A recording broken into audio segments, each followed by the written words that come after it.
Shoot,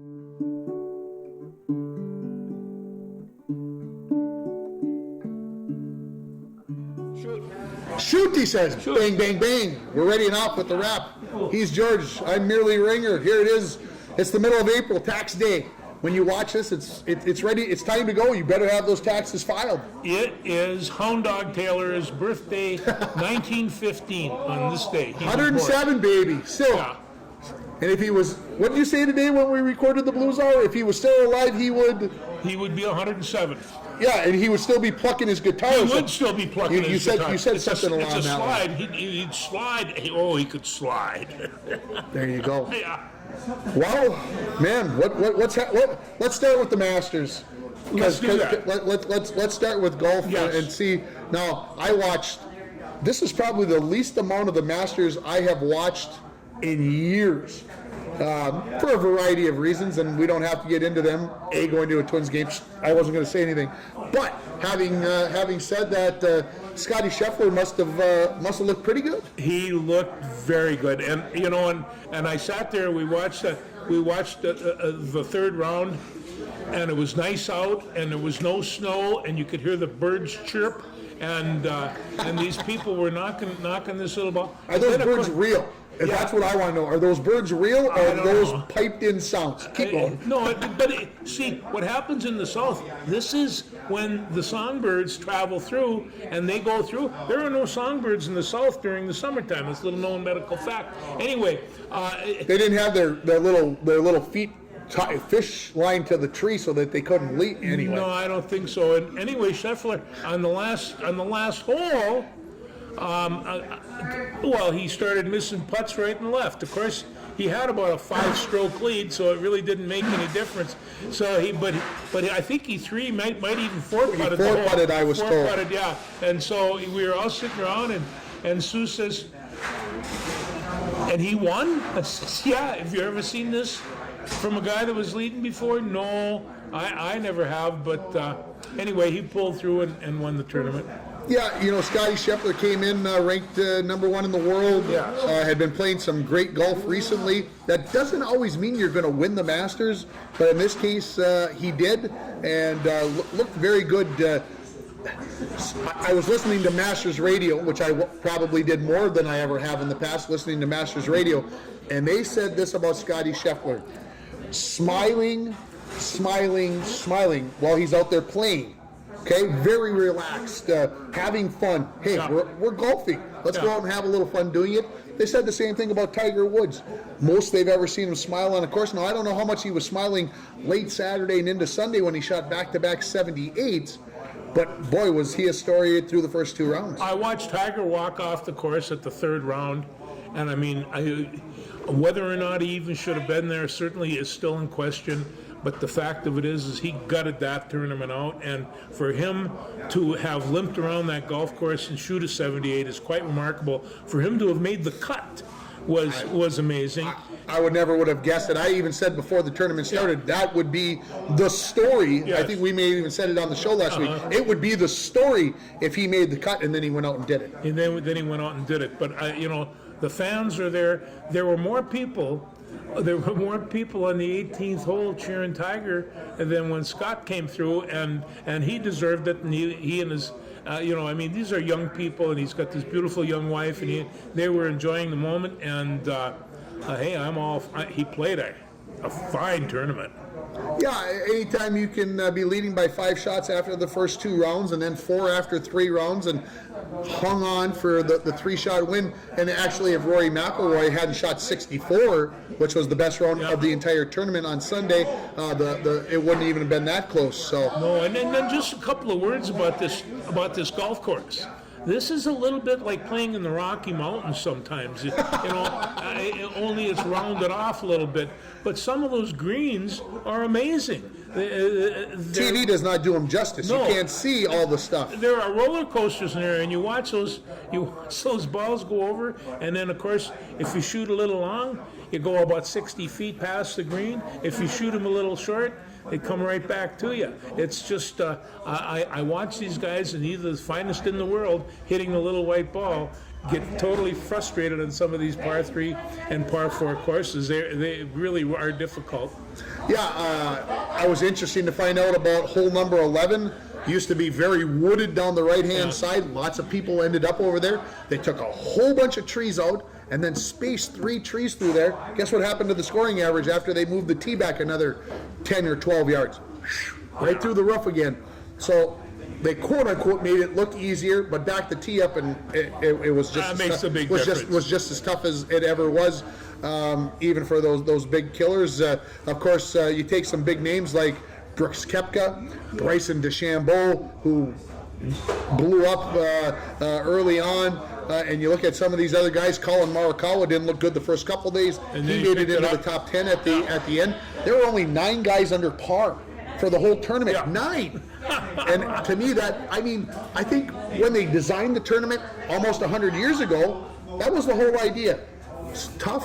And then, of course, you've seen some scores. Tiger going minus 18. Jordan Spieth going minus 18 a couple of years ago. So you've seen some big scores.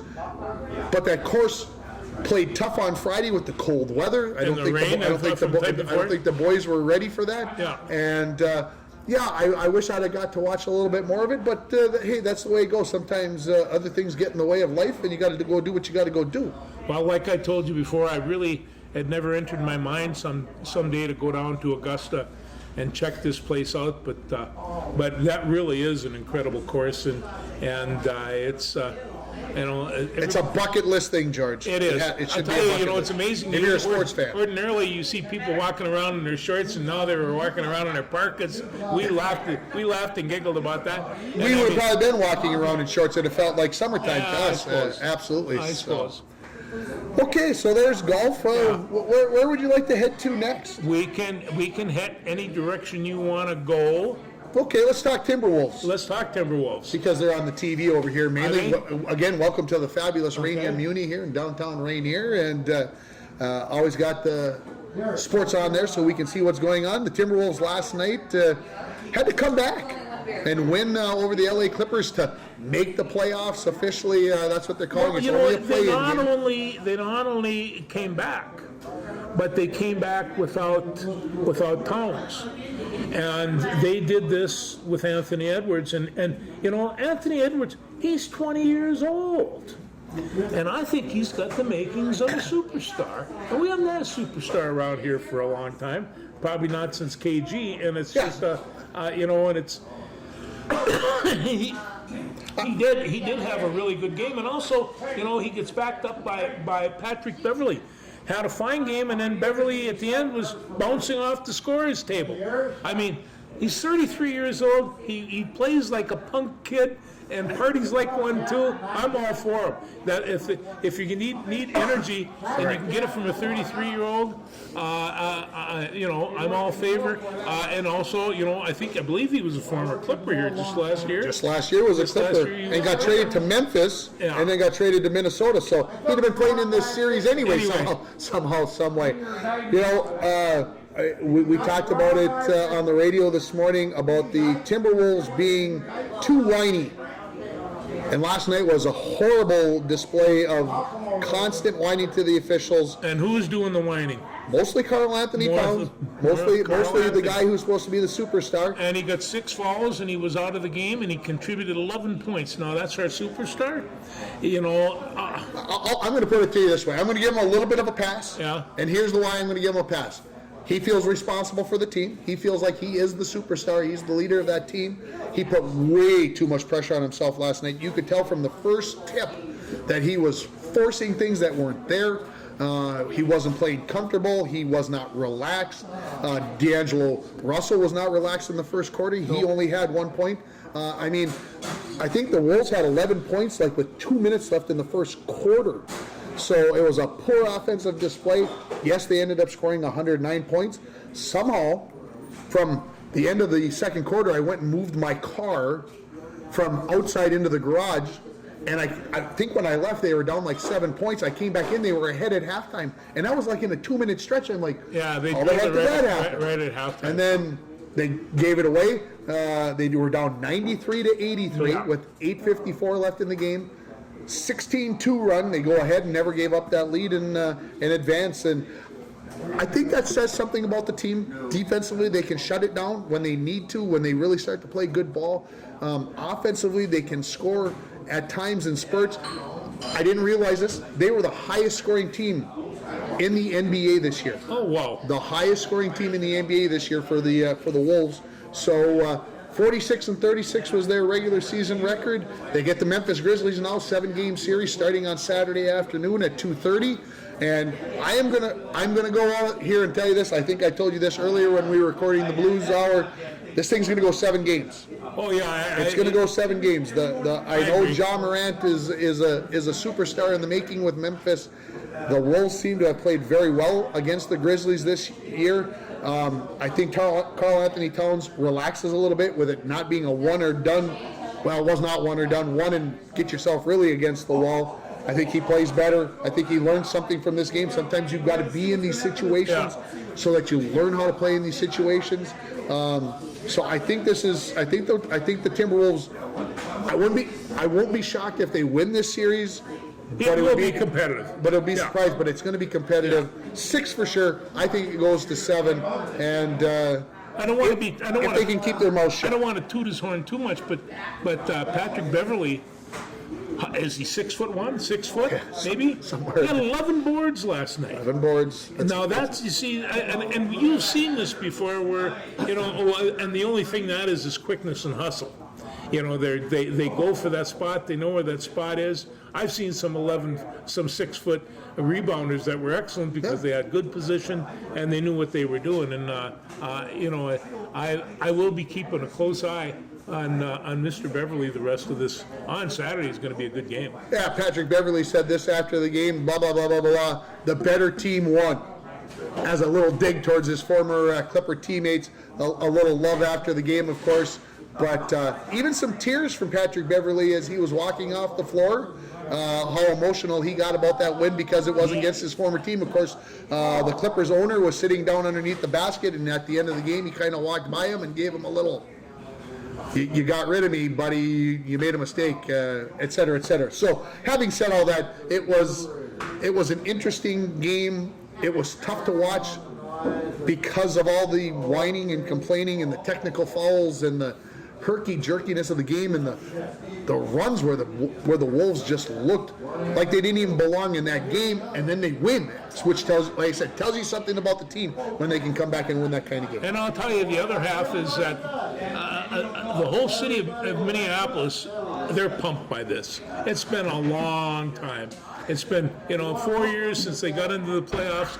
Prior to that, what was it, 2004 or something? 2004 or 5, something like that. It was a long time ago, and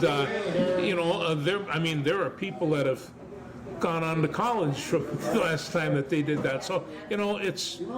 I still think back to the Joe Smith trade when they got their and lost 4 first-round draft picks in 5 seasons. Yeah. They got the death penalty, and that is why the Wolves suffered. And Wolves fans have suffered for so long. You cannot lose that much talent, a chance at that much talent, and ever have a chance. The NBA will never do that again, no matter how poor the decision is by a general manager. In this case, our good friend Kevin McHale, who made the mistake of doing a little backdoor trading, and they basically made the Timberwolves a team that had no chance to win. And it's unfortunate. It happened. Just like the NCAA will never put another death penalty like they did to SMU in the 80s, the football program, where they basically shut them down, did what they did. Leagues learn their lessons too. So Well, they have. And so instead of worrying about how much illegal money the kids are getting paid under the table, they get paid on top of the table. That's much better. At least it's honest. Yeah. So let's talk about the rest of the NBA. Of course, we mentioned the Memphis games. You got Golden State versus Denver, and you've got Dallas and Utah in the West, and then Phoenix against either the LA Clippers or whoever wins between San Antonio and Come on, in New Orleans. Is the Joker back? Is the Joker back? I believe the Joker is there. Luka Doncic is the one who got hurt. That's I think a game time decision as things go through. So is he not their superstar? Oh, he's their superstar. Yeah, he'd be everybody's superstar. So, okay, so who wins out of the West? Who wins the Western Conference? Who plays in the NBA Finals in a month and a half or 8 weeks, whatever it comes out to be? Well, I don't know. It's hard to say from this point, but I think Phoenix has a good chance, and you know, what can I say? It's not going to be the Lakers. It's not going to be the Lakers. Phoenix, I think, comes out of the West. They're the only team to win 60 games in the entire NBA. Phoenix, I think, is the class, and just to cut right to the chase, they're probably the team that wins the NBA championship. I mean, they've just got parts. They've just and a lot of them, and they can do things. And I don't think Devin Booker gets enough credit. He's not even in the MVP discussion. I mean, they're talking about Joel Embiid and Giannis Antetokounmpo and Luka Doncic and Nikola Jokic and all these other guys. And don't get me wrong, they're all worthy. But he's the best player on the best team in the league. Isn't that kind of what the MVP is destined for, is where they're supposed to be? How about out in the Eastern Conference where it's a whole lot tighter? I think if I remember looking, only 3 or 4 teams won 50 games, and 53 was the most by Miami. I don't see Miami winning it. You see the Celtics winning it. I see the Celtics or the Sixers winning it. Whoever comes out of that 2-3 matchup, that would be a good matchup. That would be a heck of a matchup. And I think they take down Miami. So Phoenix taking down one of those two teams in the finals. That would about do it. So we'll see how it all plays out. Okay. The Wnba Draft. Let's before we leave basketball. Hard-handed Hannah. The Vamp of Rogers got drafted by the Minnesota Lynx, and this girl is something else. She's 6'2", and she's got a really nice build on her for basketball. She's strong. She plays incredible defense. She gets up and down the court the whole game. She's the total package for at least college basketball. Now the key question is, can she make the Lynx?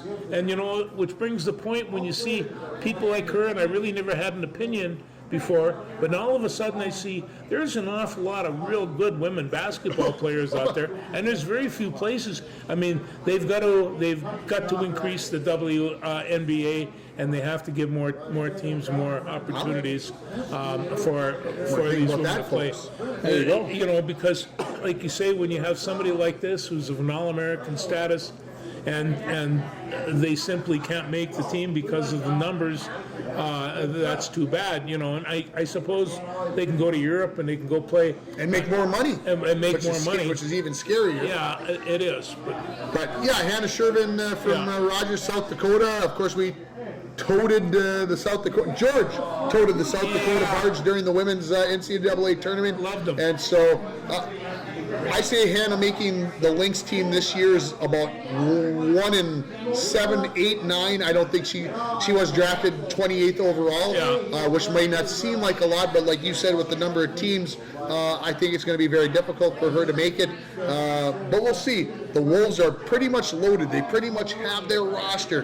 Cheryl Reeve has said, we're going to make a run. We added some pieces. We've got the pieces in places. That's the reason why they traded their first-round pick and their second-round pick to Las Vegas, who used those 2 picks, and they got picks for next year when they know that Sylvia Fowles is going to be gone, and this team is going to be a little bit older, and the salary cap hit, and they're going to go, okay, now it's time to rebuild. We're going to bring in some younger women, and we're going to redo this. So Cheryl Reeve is smart. She's got this figured out. They looked at it. She made a calculated risk that we have enough talent for this year. When we lose that talent at the end of this year through free agencies and retirements, and we'll be ready for next year to put some brand new talent in. They did take the time to set this up, and this is a great setup. They knew who they wanted and where they wanted her from, and so I tell you, I'm real happy for her. I hope she enjoys this. And I mean, I don't know the kind of skills that she has to have to play in the NBA. I know 6'2" is nothing in the WNBA. Most women in the front line are taller than that. but she plays really good defense, and I think that's going to be the key for her. The big thing is, can she play defense against everybody who's so much faster? I mean, in college basketball, you've got fast people, but in the NBA or the WNBA, most everybody is fast. And will she be able to? That's the key. Will she be able to play at that level? Yeah. Time will tell. The season starts. The regular season starts on May 6th, though it's not that far away. The preseason is May 1st, and I think May 4th. I think they have just 2 preseason games, and then they've got their season getting started. So quick. Right out of the bucket, you get right the fresh players, and you put your team together, and I away will you go. predict this: if she makes that team, half of Rogers will be in to see their first game. So Rogers, Minnesota would be maybe a ghost town that night. Maybe a ghost town that night. So, okay, so there's basketball. We should say that Sarah Scalia ended up at Indiana. Indiana, of course, was the Big Ten champs, if I recall, regular season. Did they win the Big Ten tournament? I'm trying to remember, and I don't remember. But obviously, they've got a pretty nice team. And Sarah said, "Let me go play for a winner, and we'll see how much she gets a chance to play." Of course, the portal filled with players. Yeah, that's not a portal. That's a subway right now. It's packed. It's really pretty amazing. Scary stuff. It is, remember when the college used to go recruit high school kids? That's a different deal now. Yeah, I told you this morning that Marquise Irving, Bucky Irving, the running back for the Gophers, who kind of got forced into action at the end of the last season. He has entered the portal. Well. He did very well, has entered the portal, so he is leaving for greener or better pastures, however you want to say that. But if you got a chance, go to the Star Tribune. They put out a nice article about the running backs. Of course, Mo Ibrahim and Trey Potts coming back as those 2 top end running backs. But apparently, they got a kid out of Texas who is the 10th overall running back, according to some service, and he has entered into school early. He is at spring practice, and apparently very, very impressive to the offensive coaches. So it makes me feel a little bit better about those other good running backs. Last year, Abraham went down and Potts went down, and they just kept on coming up with them, and it was just like, You know what that tells me, George?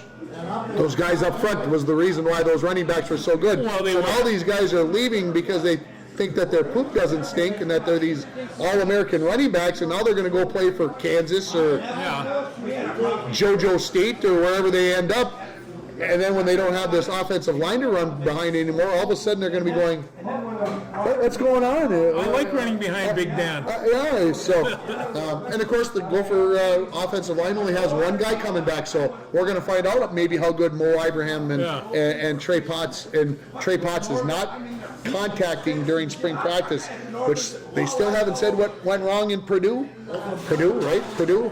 I think it was a neurological. I think there was like a brain lining scratch type thing. Okay. He was in, this is kind of what I heard from the cities, but it was quite serious. And it just, he stayed there for a week after the team left. So we'll see how things go. There's a little football update, and of course the NFL draft, 2 weeks from Thursday on the 28th, it all gets started, and in 2 weeks we'll do a little draft show as we proceed through. So you start preparing your draft, because I know how you like to research that kind of stuff. I thought maybe Bolstead would send us to Las Vegas for the show instead. Ooh. Maybe not. Well, anyway. I like the thought, George. That sounds awesome. Would you like to move on to hockey? Let's go talk about the Wild. He wants to talk about the Wild first. Don't let me forget about college then. Yeah. I want to make sure we discuss Matt We can talk college first. Okay. That's fine. So, Wnba Baker Award winner. Yeah. Dryden McKay, you've been tooting his horn. He's an amazing goaltender. Until he gave up 4 goals in the third period of the national championship. The last game didn't go so hot. I'm sorry, Dryden, I didn't mean to throw you out. But he, 34 career shutouts going into this? The guy was good, and he deserved the Wnba Baker Award. He shut down If he was a goaltender and deserved the Hobie Baker, then he deserved to be the National Goaltender of the Year, but that wasn't the way it worked. And that just, I mean, you got different people voting. Don't get me wrong. You've got a committee over here and you've got a committee over here. The only thing that stopped that from happening is he just lost that one little bitty game. Well, it was all voted on before that one little bitty game, but it just to me how can a guy win as a goaltender, win the Hobie Baker Award winner, which is the best hockey player in the country, but he doesn't win the National Goaltender of the Year? It makes no sense. Well, but he had an incredible game the night before. Oh. And, you know, he had an incredible season. He had an incredible career. And he's going to make a lot of money. And I believe, I can't remember who has his rights, but it escapes me right now. But of course, a lot of guys went and signed. Bobby Brink from Denver, Noah Cates, and the defenseman from Western Michigan, Attard, I think was Attard, I think was his name. Anyway, all three of them dressed for Philadelphia last night in the game. Well, they don't take long. No, they want to get those. Philadelphia's not very good. They're building for the future, so get those young guys. You sign them out of college, let them go play some games. That Caulfield that used to play for Wisconsin, he was done on a Saturday night, and he was playing Monday in Montreal. So he, grab your skates and run. Get the heck out of here and let's go. Oh, and he did real well there too. He's done real well for himself. So, anyway, congratulations to Denver. That hurts. At least they're an NCHC team. I will say that. Denver winning their ninth national championship, down 1-0 after 2 periods, score 5 times in the third. Sometimes when that dam gets a leak, that dike gets a leak, it just springs and just flows, and that's what happened. And Sue and I were watching. I says, but this might grow. And of course the Gophers lost to Mankato on Thursday night last week, and Mankato looked like the better team, and even Bob Motzko, the coach for Minnesota, basically said that they were the better team tonight. We could not get anything going. They went well, and of course they had very good goaltending. So it was. And Denver took down Muddy Michigan, who I did not think would get beat down the stretch with all those first-round draft picks and everything Denver else. Had quite a few first-rounders too, and I mean that whole game was full of future NHLers, and they're kind of fun to watch. And I noticed about these young future NHLers, they're big and strong and can really skate, just like the other ones. Just really skate. They can really skate. All right, let's talk about the Wild. Let's talk about the Wild. I told you today when we were recording the Blues Hour, and I hate to keep referencing that, but we spent 2 hours together earlier today, and we hashed a lot of this stuff out already. But the scary part is, in the power rankings that ESPN does, the Wild tumbled. They tumbled. Not just dropped, tumbled in the rankings this week, and I'm like, okay, they got beat by Nashville. Okay, 6-2. That was kind of an ugly game. Yeah, they lost to St. Louis. They were ahead 3-1 in that game and lost in overtime. And I'm like, I'm yet to figure out why they tumbled. I don't know what they're seeing. I'm missing something. I don't know, because they're a better team. Their metric is full of crap. Anyway, so you watched the game last night a little bit. I did. Yeah, a nice 5-1 win over Joey Payer's Edmonton Oilers. Joey, I wanted to text you in the worst way, let you know that your Oilers choked it away, but I let you off the hook, Joey, so just so you know that. No, and you can see these guys evolving into this playoff team. And you know what, I mean, when you, to a hockey player, you say this word, this word, playoff, it's a whole different deal from that point on. They live, eat, and sleep hockey. Prior to that, it's hockey. Playoff hockey, that's an entirely different deal, and it is for the fans as well. Playoff basketball as well. Playoff basketball as well, but this is coming on, and I can feel some serious vibes coming out of St. Paul, and I think that this team is going to do well. Kirill's got 42 goals, which ties him for the highest ever in a single season with our good friend Marian Gabrick and also Eric Stahl.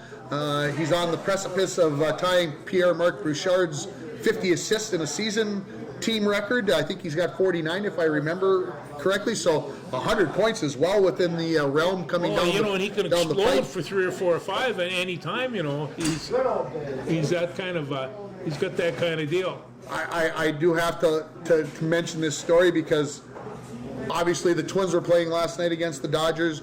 The Wolves were playing and the Wild were all playing at the same time. So channel flipping there was lots of channel flipping and other things. But at the end, towards the middle of the third period, with about 10 and a half minutes remaining, 11 minutes remaining, there was a little brush up with a couple of Edmonton players picking on our good friend Kirill. And they don't like that. And Kirill actually dropped the stick and started to defend himself when 3 of his 4 teammates on the ice came and basically got in Evander Kane's face and said, look, get away from the boy. We're here. And of course, the funniest part of it, and the part of the story that I want to get to, is that Ryan Hartman all of a sudden showed up from the other end of the ice, launched himself on top of this massive humanity, and started wailing on Evander Kane's face with his gloves off. And Kane kind of got it through the pile, and they started going at each other.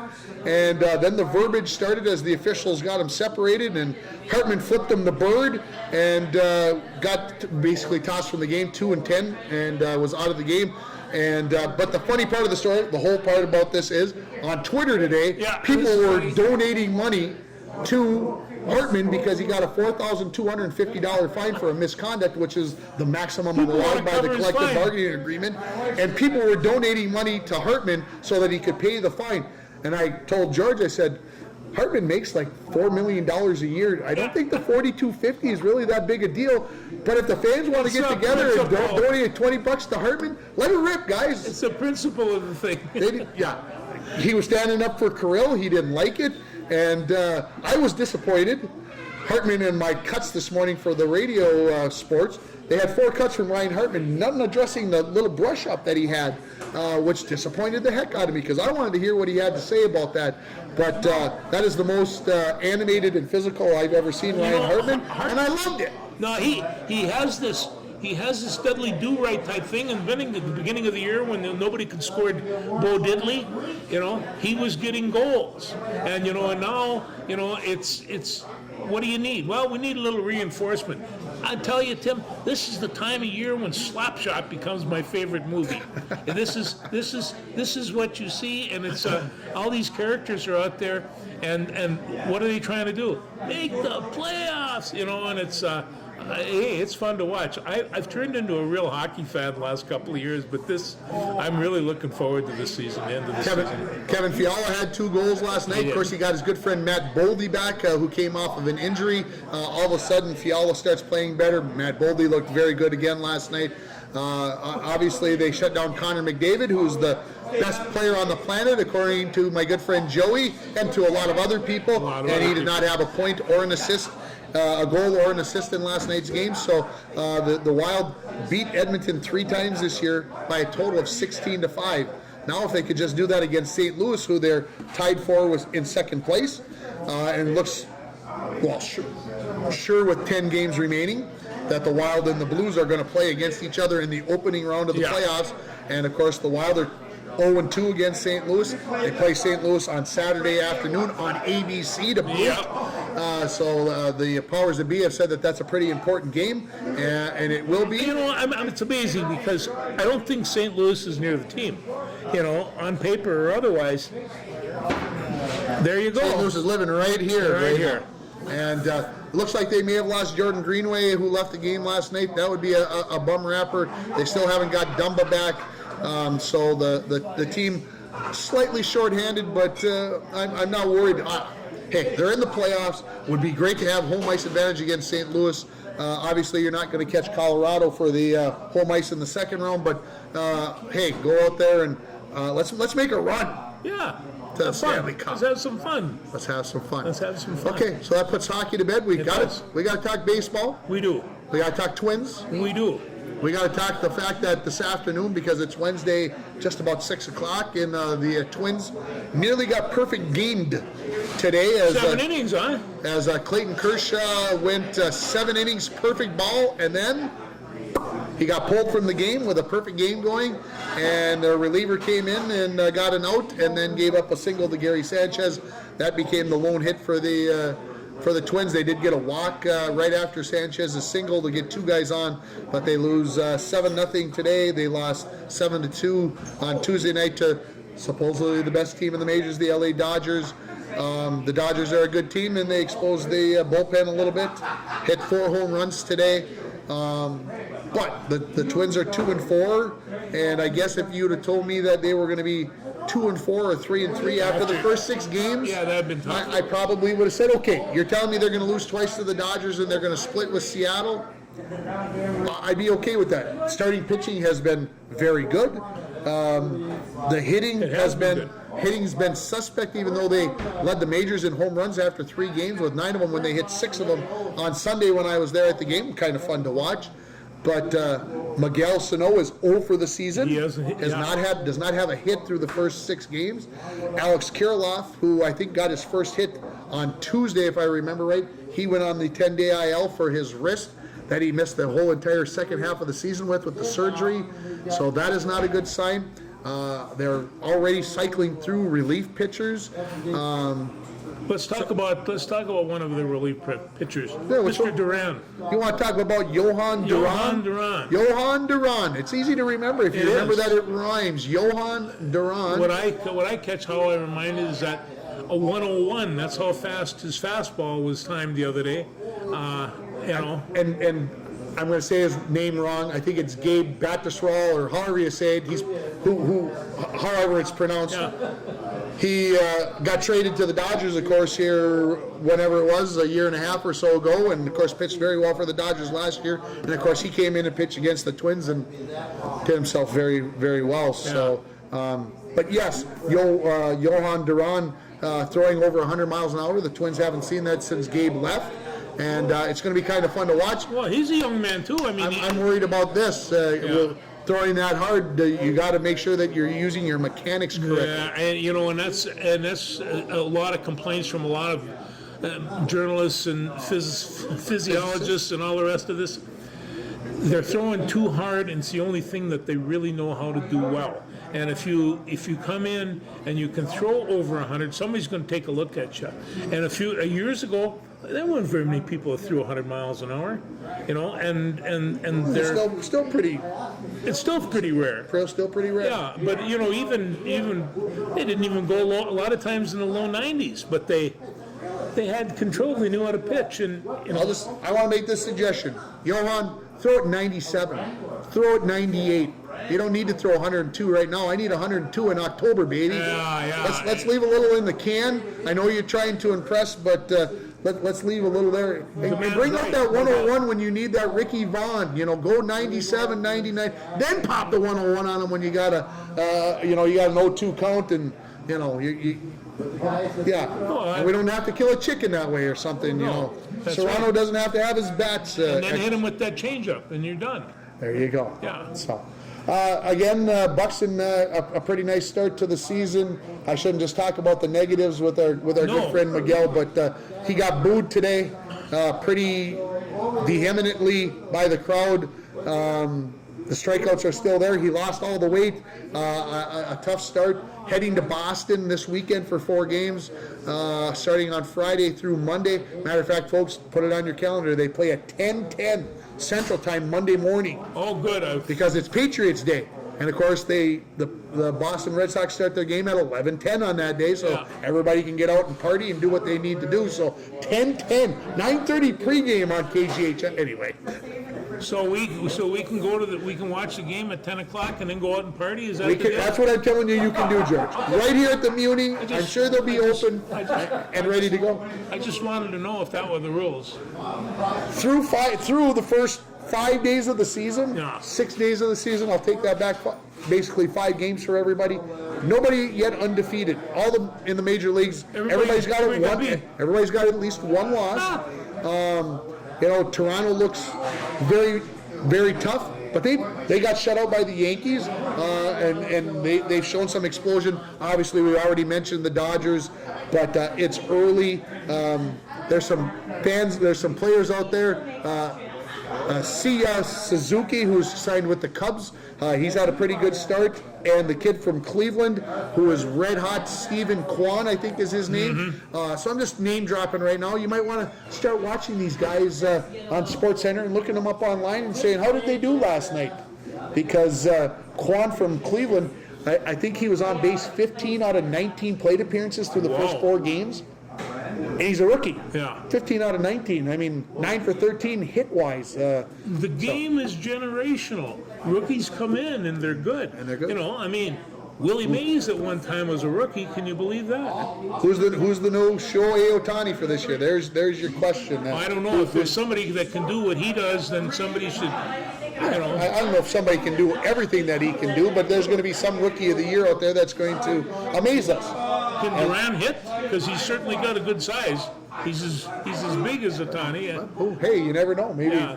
maybe. So, hey, the St. Paul Saints started 5-1, lost last night to fall to 5-2. Of course, they just called Larnick up from the club. They called Griffin Jacks back up. So they're already plucking players from AAA. But good start for the St. Paul Saints. We'll be watching them all season as well. I've made a commitment that I am going to report on the St. Paul Saints because doggone it, we're going to do it. That's how we're going to, So we'll have a little St. Paul Saints. Yeah, no, that is good. And, you know, and considering that they have a direct bus line from St. Paul to Minneapolis. And They got a train. Yeah, They don't even have to get on the bus. They just jump on the metro. Just right from downtown St. Paul, right to Target Field. batting practice at 11. It's And it only costs you $4. It's $4. better than flying them from New York or wherever they were at before. So yeah, no, this is much better. That's how things go. Yeah, it is. Okay. What else have we got going on, George? Well, nothing else except we should probably just make mention that in another few weeks we will be going on the Wyatt Ulrich's watch. Yep. And pay attention to what he's doing because he's really an exciting kid to keep an eye on. Well, his dad now, who watches the show every week, he'll mention that we said Wyatt's name on here. Yes. Daryl, thank you. Yeah. We appreciate you watching every week, and I think Wyatt watches every week as well when he's got time in his schedule. And so, anyway, I think it's going to be fun to watch. His first game's May 13th.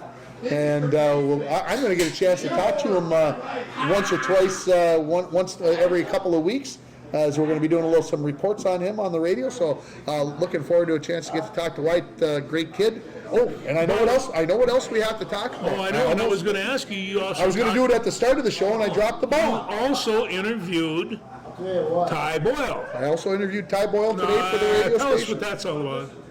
So Ty has been in the U.S. Army. I was going to ask him, and the interview got so long that I had to drop a few of my questions that I wanted to ask him. Ty likes to talk. Oh, he Tim does. likes to talk. Yeah. But anyway, I think has been in the Army now for about 10 years. I would guess that would 11 be years right. maybe. Yeah.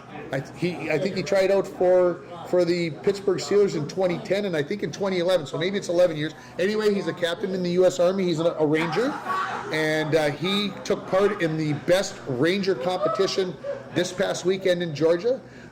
He has done triathlons, Ironman triathlons. He climbs mountains, all this other stuff. So he's a phenomenal athlete. He's in phenomenal shape.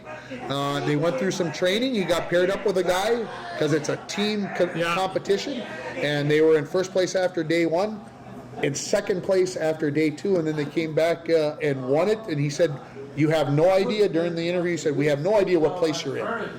He said, "You just know that you're either doing pretty good or whatever." But he estimated that they put in that 3-day period, that they put in 60 miles worth of exercise, whether it be running. He said one of the runs that they had to do was they had to carry a water jug. They each had to carry a 40-pound water jug. And another one, they had to carry a 40-pound sandbag. They're carrying it together, so running with a sandbag. He said basically the only time we didn't run was when we had to go uphill and they were walking. So they had to shoot rifles, shotguns, pistols, mortars, do quizzes, lack of sleep. So all this stuff that you would do if you were out in the middle of combat. They did a 19-mile run, full pack, or a 35-pound pack, in 3.5 hours. And Ty, he's 34 years old. This is he's one of the older guys in the competition, and yet he is still challenged enough to do this.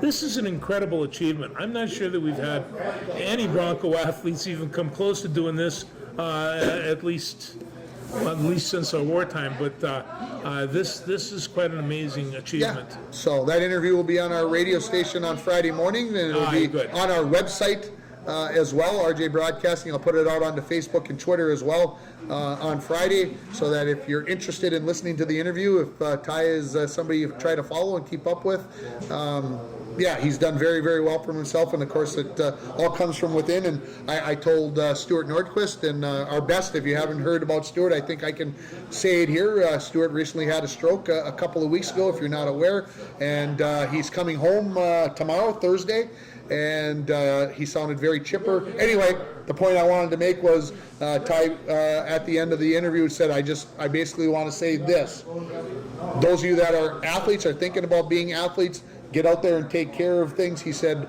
I had coaches in Bronco Arena, I had coaches on the football field that taught me the things that I use today as an Army officer, as a Ranger, and he thanked me personally and the other coaches who helped him to be the person that he became. Obviously, he had lots of effects on his life, parents probably starting number one, but at the same time, he has done very well for himself. A lot of drive from within. Yep. One of the best football captains I've ever seen, one of the most driven individuals I've ever seen. So everything that he gets is outstanding. I remember watching him, and they would pull that tackle trap. I would feel bad for the opposing lineman because he had no idea what was coming his way, and Ty would hit him like a truck. And I like the jet sweep better when he got to go out there against those cornerbacks. The jet sweep was really good too. So I think Ty enjoyed those as well. He did. I think maybe too much he enjoyed. He was just as fast. A little as the sadistic, running back. maybe in that way. But. Well, he'd get going. He would have a little emotionality in the game. It's important. Yes. Anyway, real proud of Ty and Joe and the rest of the family and Jay. Big brother and your boy done good. Yeah, absolutely. Again, so yeah. I feel like we're forgetting to talk about something that's of major importance this week. What the heck it is? He wants to talk about softball. You want to talk about high school softball? Yeah, the Broncos softball team got started, got a win in their first game, 6-1 over Mountain Iron Buell. Of course, the track and field teams have had a few indoor meets, but we really haven't gotten into the crux of everything. And I suppose I could throw it out there that the Muskie hockey teams won last week. We got that all taken care of. A couple of championships for the Fort Francis hockey teams. That was a lot of fun to watch and be a part of in the broadcasting booth. So we've had that. So no, I tell you, spring sports are on its way, and you can look outside right now, and you know that it's going to be a little while. So it's everybody's heading for those artificial turf fields. Well, it is, and I'm surprised that they're able to sneak in as many. Spring weather is just really hard on track and baseball sports up here. And I wish we had a little bit more cover for them, but Hey, when you win the lottery, George, you'll make a big donation and we'll put up a dome. There we go. I'm thinking when somebody buys my blues show. Buys the blues show. I can hardly wait when we go syndicated, like CBC Blues Hour, and then we'll have it all taken care of. That's right. Anything else? My notes are pretty much taken. Go Twins. Go Wolves. Go Wild. Go Loons. You guys got to start scoring some goals. The Loons haven't been able to score a goal the last couple of games. They're 2-2-2. Emmanuel Reynoso, you've got to start putting the ball in the back of the net. That's just the way it's got to be, in the back of the onion sack. It's got to happen soon. Go Loons. I'm thinking of my brothers and sisters in the Ukraine tonight. See ya. Thanks, everybody.